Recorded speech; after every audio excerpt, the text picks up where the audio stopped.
Hello,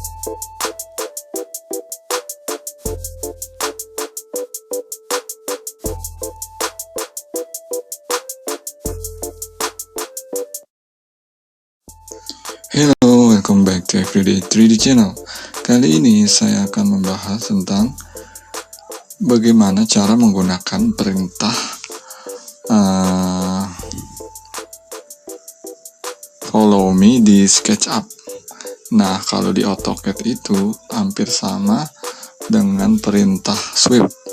Nah, tapi di sini agak sedikit berbeda untuk penggunaan menu follow me. Seperti apa caranya? Ikuti langkah-langkah berikut ini.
Nah, jadi seperti itu cara menggunakan perintah follow me di Sketchup. Selamat mencoba, semoga bermanfaat.